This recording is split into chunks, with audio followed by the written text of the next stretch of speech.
juice we've got here. Well, thanks so much. Please have a seat. It's great to be back in Vero in Indian River County. I tell you what, they had some of the fresh squeezed orange juice there, and that is not what you get in the supermarket from concentrate. That is the real McCoy, and so that was really, really good. I know we're going to end up having an unusually brisk weekend in terms of the weather. You are going to see some freezing. I know that's caused some challenges with folks here with the groves and things of that nature, so we wish everybody well with that. I think in southern Florida, you're going to see iguanas falling from the trees. I mean, a lot of them, because they can't handle. Once it gets even past 40, under 40, some of these places it's going to be, in the 20s and 30s, and so that's going to be. And then it will also potentially impact, and this is something we want, it will impact the Burmese pythons in the Florida Everglades. So you may see a python mortality event, which, we're working hard to get them, and we've removed a lot more, over the last year that had been done previously. We've done a lot since I've been governor, but we've stepped it up dramatically because it's really important. But, sometimes it's like, you can do what you want, and then, God will just take care of it for you maybe. So we'll see what happens with that. But we've got a lot of great people here. Florida Secretary of State Cord Bird is here, and he's got two different roles. One, he's kind of like the head of culture in Florida, interacts with other jurisdictions, but then also oversees elections. And since I've been governor, we did election integrity. We've had more prosecutions for voter fraud than you've ever had in a similar period of time.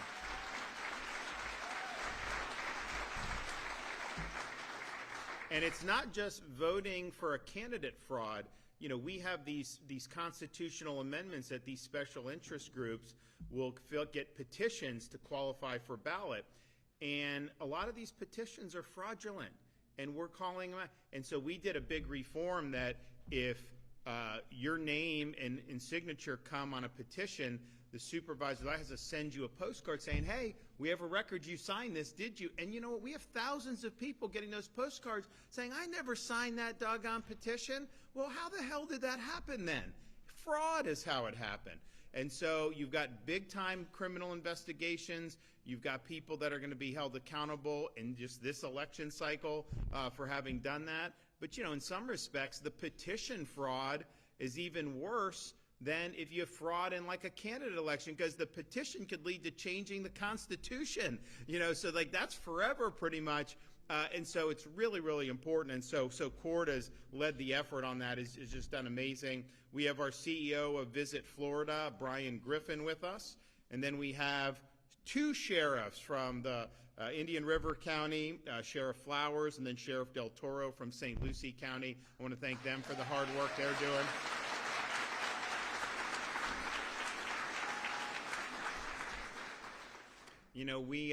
We're very proud to be a law and order state. I tell people that there was a segment like a year or two ago on CNN, of all places, where they had this gang that was stealing in New York. I think they were illegal aliens too, but they were stealing, and then they would get all this money from the theft. They'd sell however they would do it, and then they'd come and then they would spend it and live large in Florida as tourists. And then they'd go back to New York and they'd steal. And so the CNN person was like, well, why don't you just stay in Florida and steal there? And they say, because they put you in jail there when you steal. So.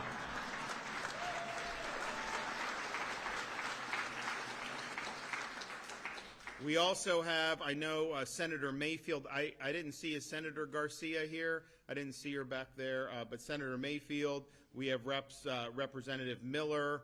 Trabolsi is not here. But I want to thank you guys for what you're doing. Then we got a lot of people from the city council here, Vero Beach. And so I want to really thank you for what you're doing on that. So 2026 is America 250.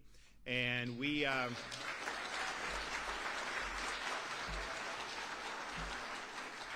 We started last year on this, as this would be something that we were going to lean into as a state. And I was able to last year procure from Mount Vernon this beautiful statue of George Washington that we put in the Florida Capitol. So if you go into the Capitol, you want to go to the governor's office, you look, you got this amazing statue that Mount Vernon has lent us. And we're saying we want to do other things to be able to celebrate, partially because it's the right thing to do, but partially, we need more education in the public about the founding principles of this country. We need more education for young people, even though we've done a lot on civics and all those other things. So we're doing a variety of different things. One of the things, we have counties in Florida that are named after various members of the founding generation, and so I'm getting statues to bring to those counties for their namesake. So I have Franklin now in Franklin County. We did a Thomas Jefferson in Jefferson County. I've got Hamilton on the way for Hamilton County, Madison, Monroe. Blue states are taking down these statutes, so I can get them for a discount on the market. I'll bring them in Florida, no problem. I will do that. And so we're going to be putting those up, which is going to be really, really good. And I did say when this guy was running for mayor of New York, he was very much opposed to the statue of Columbus that they have in Manhattan in Columbus Circle. And so I told all those retired NYPD, if he takes that down, bring it to Florida. I'll put it up in Florida. So we'll see. We could put it in St. Augustine. He didn't actually reach St. Augustine, but he led to be able to reach St. Augustine. So we may be able to do that as well. So we've done this, but we're also going to be doing things for people that have exemplified the kind of the spirit of 1776. So not just the founding generation, but others. So on, I think a week from today, we're going to be doing, we have a Ronald Reagan that we're bringing. We have others that we're bringing. So, it's good. And so we think it's important. Now, people will say, Florida was not one of the original 13 colonies. Which is true, but we're kind of like dubbing ourselves the 14th colony because we think that there's a lot of interesting history about British and Spanish rule, then eventually United States, and then becoming a state in the 1840s. But we also think that, if you look at the spirit of 1776, if you look at those enduring principles that the founding fathers relied on, that's what's guiding us here in the free state of Florida. That's why we've been successful. That's why people are leaving these other states to come here. And I know, I'm not asking anyone to come because we got a lot of people. The reality is people don't want to stay in areas where they don't have good opportunity or aren't treated well. And people have wanted to come here, and so we have all these different metrics that will be able to show that, but we really believe that we in Florida really live up. Just think about civics education. When I became governor, I was like, we've got to rediscover this. And so we have middle school requirements. We now have beefed up high school requirements. They actually take an exam at the end of the school year. And, honestly, they don't perform as badly as I thought they were going to. People said, they should have to do that in order to graduate. And I said, maybe someday. We got to work to get there. But it was, honestly, it's gotten better. And we have speech and debate again, our speech and debate initiative. So I think when I was governor, there was like a half a dozen districts that had robust speech and debate programs. Now, all 67 school districts have robust speech and debate programs, and we do a big championship in the spring. This year is going to be at New College in Sarasota, and the winner of the speech and debate is going to get a $50,000 scholarship. Number two, $25,000, and then the other semifinalists, 15, quarterfinalists, $10,000. And so that shows really that we value this. We've also done a Civic Seal of Excellence program for teachers because, the reality is if you look at academia now, if you really want to study the building blocks of Western civilization, what our founding fathers relied on in creating the republic, you don't necessarily have, great options. The pickings are slim because they've got all the ideological studies that they're trying to do. Now, we're reforming that in Florida. We had, when New College, when we put in the trustees, they overhauled new president.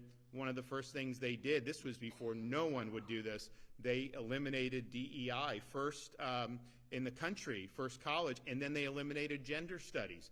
and they eliminated some of these things, which are not, I mean, it's trying to do an agenda, not trying to focus on, kind of those core timeless subjects that are important. So, so if you're a teacher and you go, you probably don't get exposure to what you really need to understand the kind of the building blocks, and it's not really your fault. It just, that's the way higher ed has gone. Now, not in Florida. We go to Hamilton Center, University of Florida. We've got options here, but that's relatively recent. So we have a program where they can do, and they get a $3,000 bonus for participating. They do 50 hours. It's, it doesn't have to, it's not like it's in the online, whatever. And some of the best scholars are talking about, how did Enlightenment thinking factor into the American Revolution? How did Christianity factor into the American Revolution? What about natural law? What about British common law? All these different things. So you come out of that really understanding the logic of what the Founding Fathers did, how those principles are reflected in our Constitution, and really, informing some of the debates that we have, now. You go back, there's nothing new under the sun. Yes, you see different technologies, different environment that we operate in, but in terms of the core understanding of where do our rights come from, what about human nature, proper role of God, none of that really changes. It's just you got to apply those principles to a new set of circumstances. Our Founding Fathers understood that very well.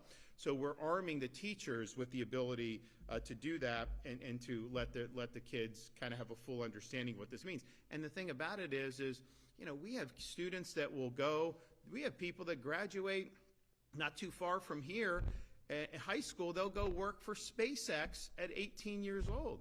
We've got people that go to community college and then they end up getting skills after 2 years and then they're doing well. Got people that go to four-year college and then end up doing, we've got people that go to graduate, medical, all these different things. So there's all these different paths, but no matter what path you take, you are going to be called upon to exercise the duties of being an American citizen.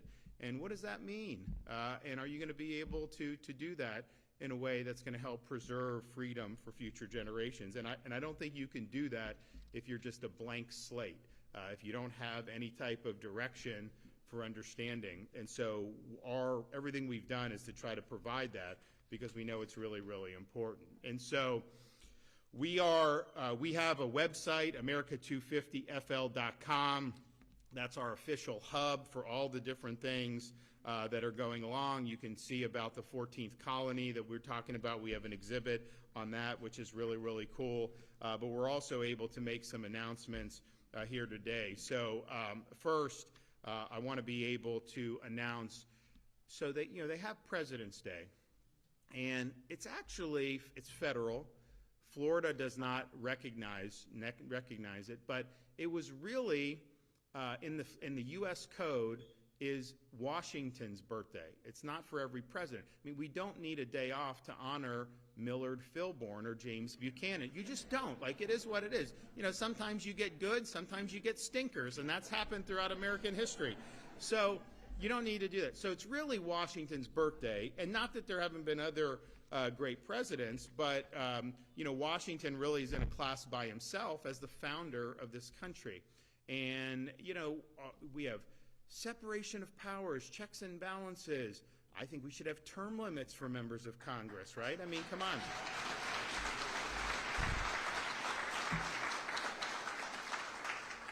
And so all of that architecture and all of kind of our political culture is built around a truth that no individual in a republic is indispensable, that you serve, but it's ultimately a broader context here, except the one guy that was probably indispensable was Washington himself, because he obviously led the war effort against the British, which they were not favored to win.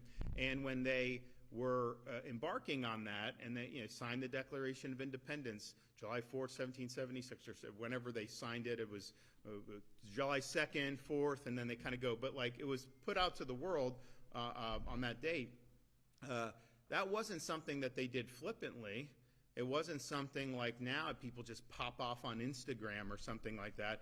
Like when they signed their names, they were either going to succeed or they were all going to be put to death. That was basically the stakes. And so they understood that when they did it. So it was a really significant and monumental undertaking. And so he led through that, which was incredible enough. But then, as the war was coming to an end and it was clear they were going to win, there was dissension in the ranks. You had a lot of military officers that weren't, because they weren't being paid really. I mean, you had Articles of Confederation, which wasn't working, and they were actually being treated very poorly. And so a bunch of these guys really wanted to have the military just take over, and that Washington would take over the country. That obviously would not have meant that we were a republic, and so they were kind of scheming to do this. And then it was in Newburgh, New York, and it's called the Newburgh Conspiracy. So Washington gets wind of this, and so he goes out and basically snuffs it out. He puts on glasses, which was kind of a big deal, and he said, "Forgive me, but I've not only grown gray but blind in service to the country." And he started talking about the importance of a republic. And all these guys just wilted because they're like, this is the great man, and he's basically telling us we were wrong. There's no way we're going to be able to do that. But many others would have not done what Washington did. And then he also, after all that was done, victory's at hand, everything's done, he simply retired his commission, surrendered his sword, and then went back to Mount Vernon. He could have taken over at that time too if he really wanted to. And then he came to help with the Constitutional Convention and presided over that. And then, of course, when the Constitution was ratified, he was elected president for our first president, and then, of course, reelected for that. And so, you may not have been able to get this thing off the ground were it not for him. So I think he really deserves a lot of credit. And it's kind of weird because his name's on a lot of things in America, but people don't really think about what he meant. It's just kind of like Washington, D.C., this Washington State, this, that. But he's not quoted the way like Lincoln would be, or even more modern people. But I think the character and the virtue that he showed to this day is second to none. And so I'm pleased to be able to say that we are going to this year for America's 250 recognize Washington's birthday, not just federally, but as a state holiday. So our state offices will be closed. Our state employees will be able to have the day off, which I know they're not going to complain about. And we're going to have a series of events that weekend that is going to help celebrate the birthday of George Washington. So first, we're partnering with NASCAR to sponsor the America 250 Florida Duel at Daytona.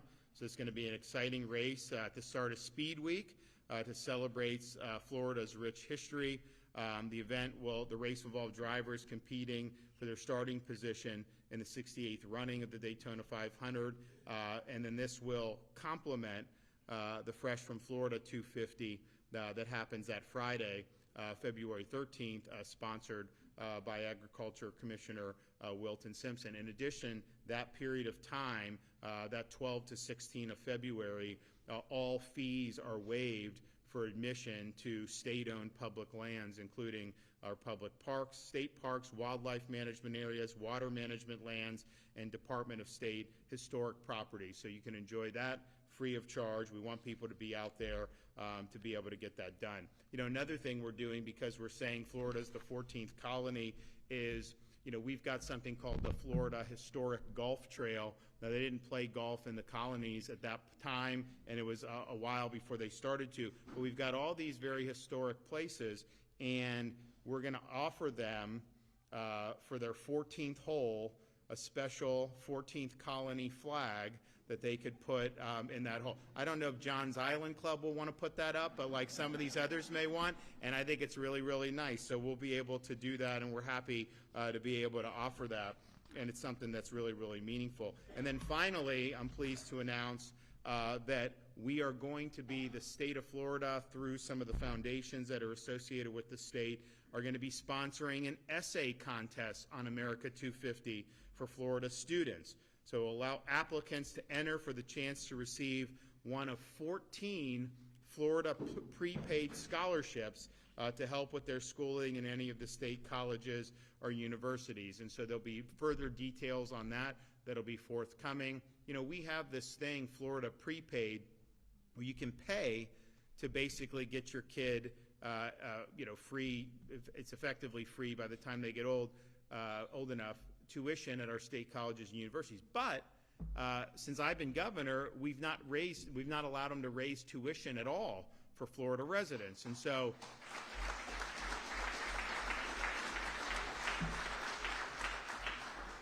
So we have by far the lowest in-state tuition of any state in the United States for our state universities. It's about $6,300 for tuition. We actually have pretty low out-of-state tuition. I think that may be the lowest or close. Honestly, I don't mind charging them more. I just want to make sure our Floridas are doing that.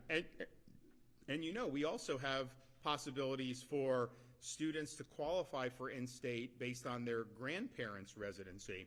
And we've been able to help people do that. And I know that's something that a lot of folks, throughout Florida. But it's interesting with this prepaid, because we've held the line on tuition, they've gotten to the point twice during my tenure as governor where they had to send a bunch of refunds to the prepaid families because they overpaid, because they were paying thinking that tuition would go up. And if tuition went up like it is everywhere else, it'd be way more. So they're getting these checks back, and they've refunded like billions of dollars to prepaid families. I mean, it's been really, really incredible what's happened. But those prepaid scholarships, that is for state universities or for state colleges. And so it's a really, really good deal.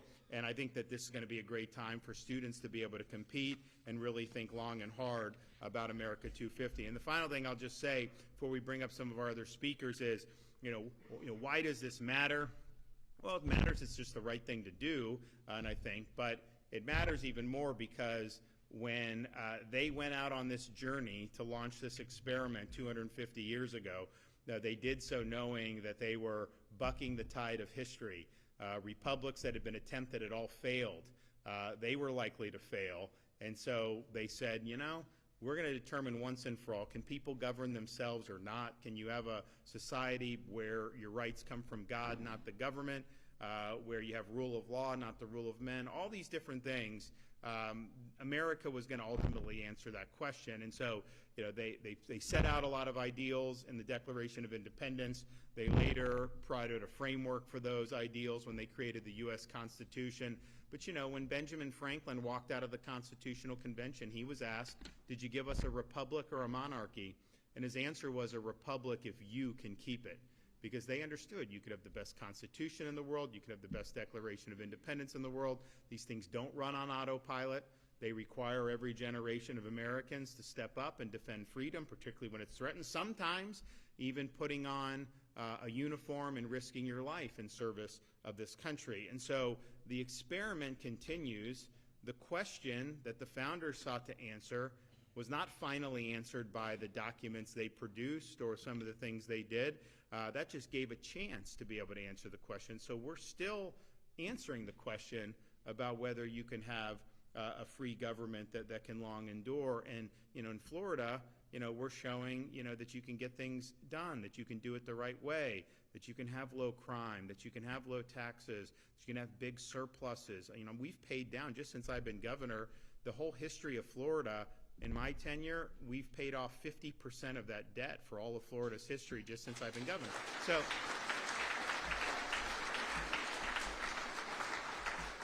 So you can do, universal school choice. You can do all these things. I mean, heck, we're doing Everglades restoration. All the things we're doing, environment, people said you couldn't do any of that. We're doing it. So we're showing it can be done, but I think the debate is still raging. You see different philosophies that have been at play throughout the country, and the ones that have not been good have all pursued a certain course that has not been good philosophically, and I think we really had that solid foundation that's rooted into what our founding fathers tried to establish 250 years ago. So I'm proud of that, and I'm proud Florida's leading the effort at the state level to celebrate America 250. Okay, Cord.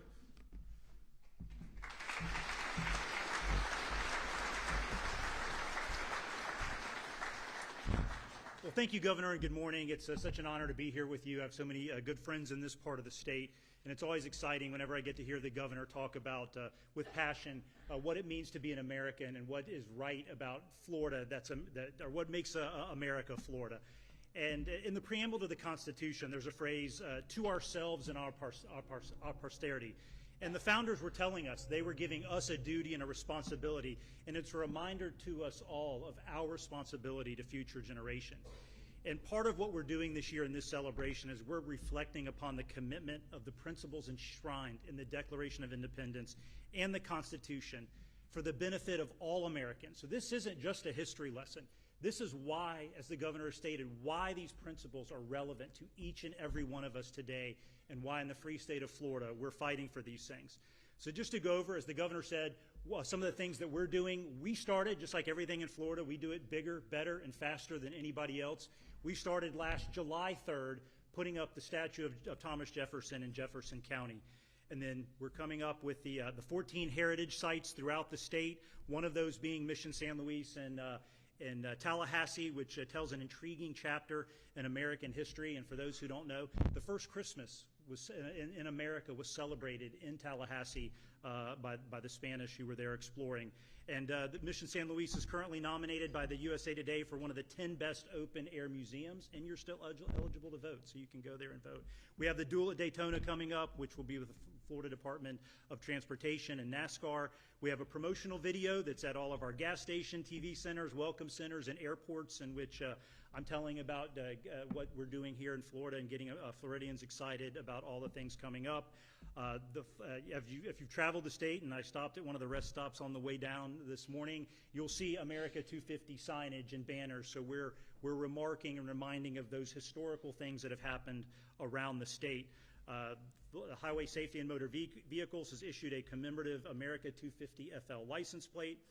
At the visit centers, we have Florida Orange Juice, America 250 FL videos, and a road trip map and guidebooks to help people find those hidden gems in Florida.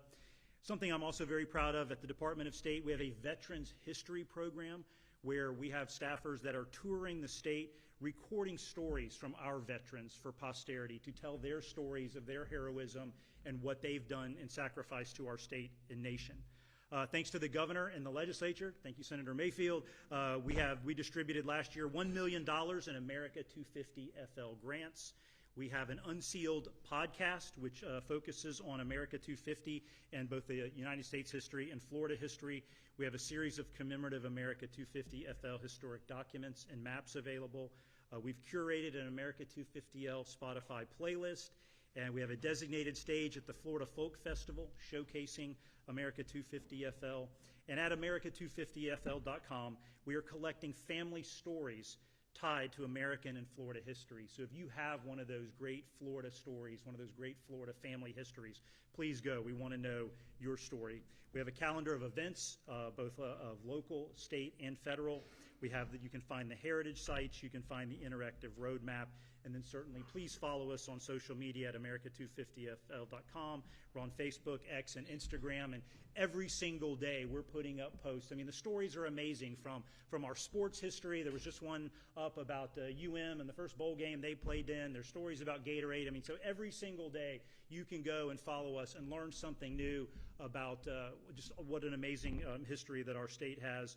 I just want to close by thanking the governor. He really spearheads this, and when we talk about the free state of Florida, it's because of this man and his leadership and everything that he's done to remind us of that we should be proud to be Americans. We're proud to be Floridians. We have a great story to tell, and it's incumbent upon all of us to make sure we share that story with our friends and neighbors, and most importantly, our children.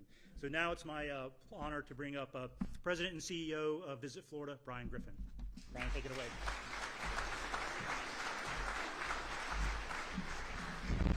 Good morning. Thank you, Governor. Thank you, Mr. Secretary. My name is Brian Griffin, and I'm the President and CEO of Visit Florida, Florida's tourism agency. And I'm really grateful to be here to join in celebration and recognition of 250 years of our great country. This is an exciting year for America, and it's an exciting year for Florida. We have committed to going all in for 250 celebrations. And under the governor's leadership, state entities are partnering together for a grand-scale celebration of our country and our state's contributions to the Republic. Now, let me first set a baseline that you don't often hear in the news and political discourse. America's a good nation, founded upon an exceptional set of principles that stands as a symbol of hope and liberty to the world. We set the standard for the rule of law. we acknowledge and confront our imperfections, and we contribute greatly to the world. And I'm proud to represent a state that affirms these truths, and in Florida, we don't equivocate about America, we celebrate it.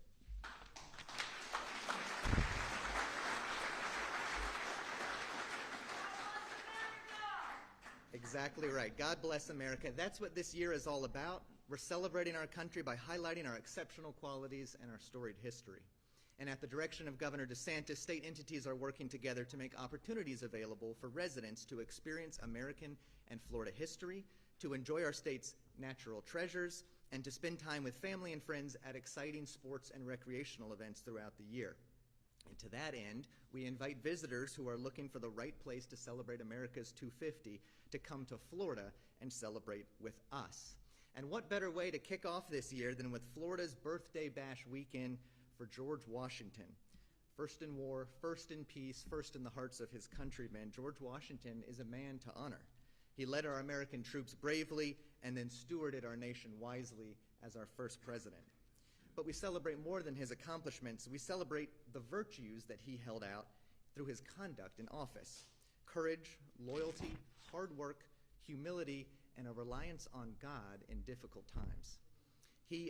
When he was setting the precedent as our first president, he picked a lot of his cabinet members based on merit, and his first appointments based on merit, setting the tradition for us to be a country of merit. He also, even in his farewell speech, was willing to acknowledge and even apologize for some of his personal faults, which speaks to his humility. He voluntarily relinquished his supreme power as Commander-in-Chief of the Continental Army on December 23rd, 1783, and later, after 8 years of service as our first president, he declined a third presidential term in 1797. These selfless actions set a critically important precedent for America's rule of law and people-led government. He turned down the opportunity to be a king and thereby bestowed upon every American a republic greater than any one man could ever build. He bestowed on us an exceptional nation. Washington's birthday weekend observance is Florida's way of saying this record is worth reflection and emulation. And to that end, Visit Florida is helping to populate America250.fl.com with resources and event details for visitors and residents to find an opportunity to share in this observance. For some, that might mean spending time in one of Florida's many incredible state parks, which are offering free admission from February 13 to 16. And to others, that might mean exploring Florida's history and historic sites. Visit Florida has been releasing historic photos and video shorts on our social media, and we are working to soon release a docu-series on Florida history. That'll all be available on our website, and follow us on our social media. We have available on our website and in our state welcome centers a historic driving tour map of Florida produced by the Florida Department of Transportation. Historic sites abound in our state, and we are happy to point residents and visitors towards them. Additionally, Visit Florida is encouraging and offering local entities, counties, cities, and attractions an opportunity to partner with us to make known their America 250 activities and historic sites through our America 250 co-op marketing campaign. We're also proud to be working with the Governor's Office and the Florida Department of State to unveil those statues that the Governor's talked about, the founding fathers in the namesakes of the Florida counties for which they're named after. And so far, of course, you can see our statue of George Washington in the Florida Capitol, statue of our third president and the author of the Declaration of Independence, Thomas Jefferson in Jefferson County, and Benjamin Franklin in Franklin County. Like the governor said, while other places in the U.S. have torn statues down, Florida's put them up, and we are proud of that, and there's more to come.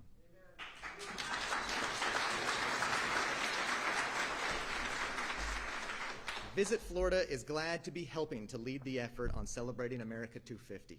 Between this, the World Cup, and our year-round unbeatable vacation destinations, we've got quite the year ahead, and of course, many reasons to take a trip to Florida.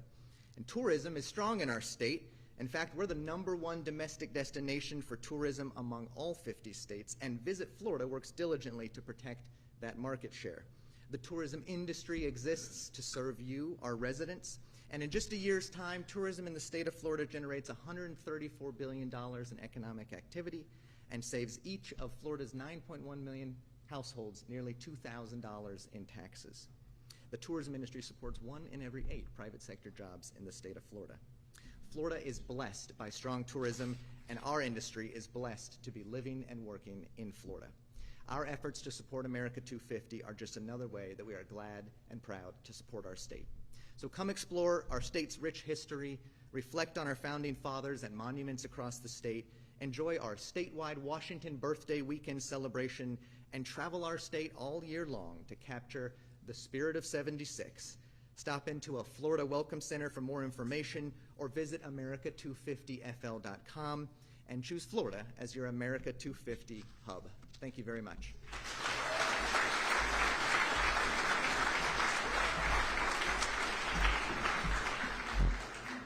And why don't we have those tourists do more so that we don't have to do the homestead property tax? We have all these people, right? I mean, come on. So 2019 was my first year as governor, so the local governments in Florida that year took in $32 billion in property tax revenue. This year, it's estimated to be $60 billion. So that's almost doubling, in 7 or 8 years. And one, that's not sustainable. If you had just gone from 32 and said, okay, what's the population and inflation growth? And it's been significant. I mean, we've had significant population growth. Inflation, nationwide is cumulatively has probably gone up 25, 30%. So that you're not going to be immune from that. But if you said inflation, population growth, that 32 would be about 44.5 billion, and yet it's 60. And so, the reality is we have the ability to really help people out. And the thing is you have young people. It's hard for them to afford homes now, partially because of the taxes. But then you also have older people who, if they want to downsize, if they've been in their home for a long time, they downsize. The taxes is a lot more, so they don't want to pay. And I understand that. And so, but that makes it so that the market isn't turning over, the way it needs to do. So, but bottom line is, we're really blessed that we have so many people who come and, basically, help pay for what government needs to do who aren't residents here.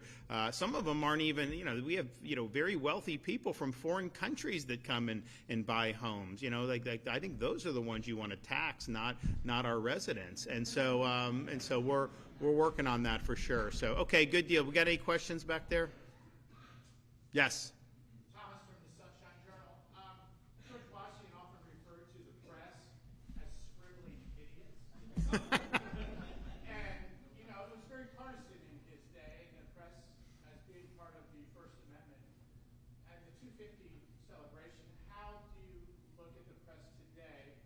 We see some organizations actually promoting these protests against the current administration and stuff like that. But how do you see the press today, and how will Florida celebrate this right that we have?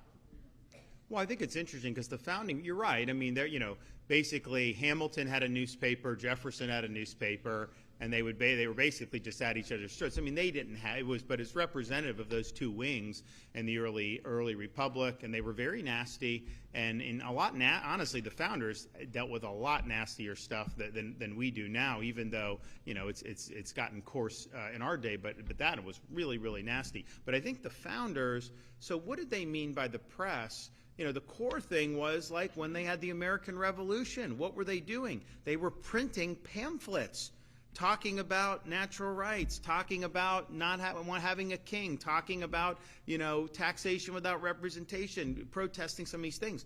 And so they would go, they'd print, and then they'd disseminate. And that was like the core way that they could communicate with a lot of different people. And so the core of that was always just regular citizens being able to speak and being able to carry their message out to educate and influence their fellow citizens. I think somehow that's kind of evolved where there are certain people that think that if you're press and you work for the New York Times, so you have special rights over the rest of the public. That's not what the founding fathers said. Your right to print something out and disseminate it is every bit as robust as whatever right a New York Times reporter would have to write and do it. And so I think that there's kind of been this view amongst established corporate media outlets that somehow they are special and that basically, they should be able to treat it one way, and then the rest of the public should be treated the other. That really isn't the Founding Fathers' view. I mean, I think they thought it should be robust across the board, but I think you've seen the evolution into more activism. So instead of trying to, report, it's really trying to create news, through fake narratives, through anonymous sources. If they want something to be true, but they don't have the facts, they'll just say anonymous sources are telling them that. A lot of times these are just made up, right? I mean, it is. Like, there's a lot of lies that are put out there. But the founders at the core was, they're going to go print pamphlets and they're going to give it. So I think what would the equivalent be, in this day and age? I mean, probably would be a lot of what you see on social media. Now, I know there's a lot of bad stuff on social media for sure, but I think it's like, how could a citizen get out the information that they wanted to, particularly if they're trying to effectuate some change, and that was really, the way that it's gone. An interesting thing that we're seeing now, you have Minnesota and what they're trying to do.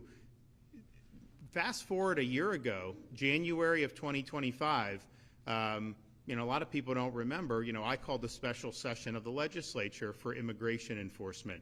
And we did a bunch of different things that were good, but the core thing that I wanted to see in legislation, which we got, was all state and local must cooperate with DHS for immigration enforcement. It doesn't mean that a police department, It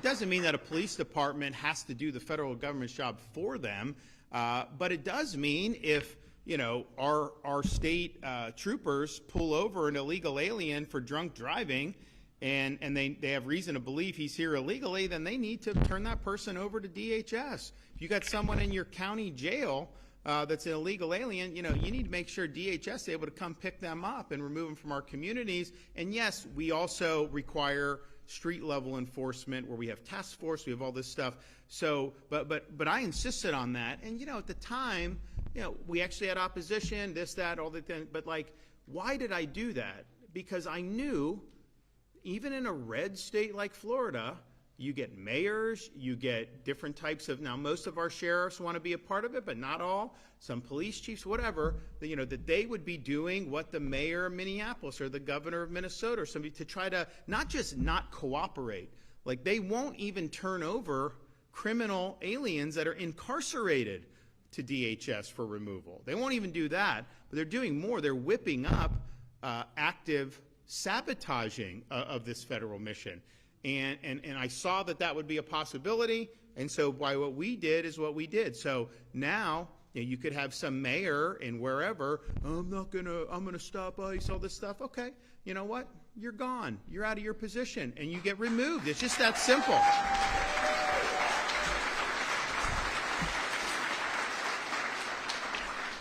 But it's interesting because, just think about how crazy this has gotten. So Biden comes in, and he opens the border. Well, first of all, I don't know if he opened the border or the auto pen opened the border, but someone opened that doggone border. I know that. So you have an open border. And we sent people to help Texas. We were the first state. We sent to Martha's Vineyard, you name it. We did every tool at our disposal we did to be able to help protect Floridians from what Biden was doing. But the reality is, there would be things we would do, like, we made it, we wanted to say, if you come to Florida illegally, that in and of itself is a crime. There's certain things we tried to do, and then they'd sue us in court. Now, courts would say, it's a federal function, So think about it.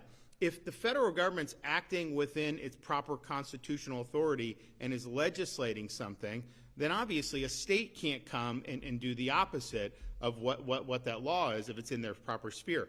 But think about Biden was not enforcing federal law. We were just trying to be faithful to federal law. We weren't trying to violate. We were trying to do what the law says, and that meant, apprehension and removal of illegal aliens. And you can't, it's a federal function. They got to have discretion. They can do here or there what they want to do. Okay, well, first of all, I don't agree with that. I think if the state is furthering the law, enforcement of the law, I think you have a right to do it. So we've battled on that. It's changed now because the Trump administration welcomes our cooperation. But now what you have in some of these states, You have the governor up in the Northeast just said they're doing like a website and a hotline where people can film ICE and send things and do all this stuff, all that. What they're whipping up in Minnesota, what they're trying, so states somehow it's a federal function. You don't have the right to faithfully enforce federal law when the federal government's not. But when the federal government wants to enforce it under a new administration, somehow these states can sabotage the enforcement and somehow that's okay. Well, either it's a federal function or not. If you say states shouldn't be, then you should not be out there, trying to upend the apple cart, but that's what they're doing. I think they think they're getting a short-term political advantage, and they may be. I don't know, but what I do know is North is North. If you have a task to correct what Biden did to this country, that's not dependent on the news cycle. That needs to be done, and some of these jabroni politicians should not stand in the way, and you should not let them get away with that. But I'm seeing that where they're really not just not cooperating, which, think about it, if you as a resident and somebody is like in jail for sexual assault, illegal alien, would you want the person released into your community or would you want the person deported? I mean, seriously. Obviously, you'd want them turned over to DHS. And they won't even do that, which is really, really bad. But they're going a step further. They're fomenting street-level opposition, not just protests. You have a right to protest. Fine, protest. I mean, like, I see, like, I'll go sometimes in Florida, there'll be like, 5 of these, like, it's just fine. Like, look, if that's what you want to do, with your free time, like, God bless you, man. But, like, it just doesn't. You ain't moving the needle, let's just put it that way. But that's fine. If that really matters to you, you can do it. Obviously some of those other areas, they get more people. A lot of these people are paid, let's just be honest with that. And so, you've got the Soros and network and all this stuff. All these Democrat politicians, they take a photo with Alex Soros, and then he tweets it out. This governor, this senator, it's like a humiliation ritual, and they're doing it. And what Alex Soros is doing by putting those pictures out is he's just, verifying to the rest of us he owns those politicians, right? They are pursuing his and his dad's agenda, and part of that is what you're seeing, in all these other areas. But they are fomenting all this stuff, and it's really outrageous to see, kind of how that's done. So we nipped this in the bud last year, at the beginning of the year, knowing that this was going to be something that was significant, knowing that we had to have to all be on the same team. And look, there's some sheriffs, mayors, police chiefs that are very gung-ho. They want to work with us. They want to work with DHS. They want to get the job done because they know it's important. But there's others that would rather not do it, right? Or some would even try to say, well, we've made the law very clear in Florida. So we had an election in 2022. I won, had a lot of room to spare on that one. 2024, Donald Trump won Florida, won it significantly. And so we're bringing forward policies to help effectuate that agenda. And I just think that that's something that's really, really important. So Florida led the way on that, way before anyone else was talking about any of this stuff. And that's part of the reason we've been so successful. So, well, good deal. So please keep dibs on what we're doing on America 250. I've got Reagan, I've got Calvin Coolidge statue, I've got all this stuff coming. It's going to be really fun over the next 6 months. So thanks, everybody.